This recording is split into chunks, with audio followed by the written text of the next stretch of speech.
Sa isang bansang basketball ang itinuturing na pambansang sport, malaking karangalan at responsibilidad ang maging national player. Nakausap namin sa gym ang basketball prodigies na sina Kobe Paras, Kai Sotto at David Carlos.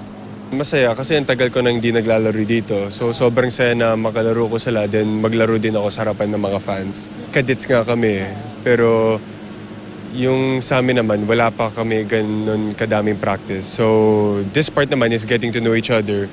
Kasama rin si Kobe sa 23 for 23 o ang 23 players na malabang maglaro sa 2023 FIBA World Cup na gagawin dito sa bansa. Hindi naman nawawala ang mga offer na maging professional basketball player. In the Philippines, yeah. Sa ibang countries din. Pero as of now, I just really want to focus on Gilas. Just because I really want to focus on the 23 for 23. And matagal pa yun, pero it's not bad to start now. Sa taas na 7'1", talagang hindi mo makakaligtaan ang sentro ng Batang Gilas na si Kai Sotto. Gusto na sabi ni Daddy, malaki yung target sa ulo ko dahil bawat kalaban ako talaga yung laging babantayan ng maayos, laging yung parang focus ba, parang gano'n. Kaya before pa lang ng game, kailangan ko lang paghandaan yung mga ganong bagay para hindi na ako magugulat. 16 anyos pa lang si Kai pero marami nang nag-aagawan para makuha siya sa kanilang koponan. Pero ang pangarap niya raw talaga?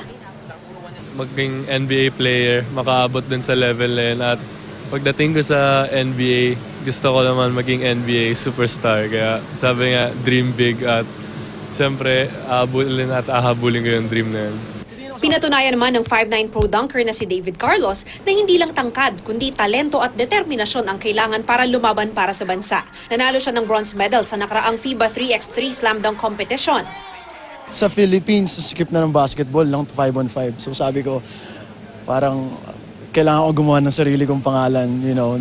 So yun nga, just given na meron ako may vertical ako na ganito. Sabi ko sa mga tao na napasok lang ako ng finals, yun na, okay na ako doon. Pero nakakuha pa ako ng medal for our country. Sobrang sarap lang, yun, na-inspire ko din yung mga ibang tao.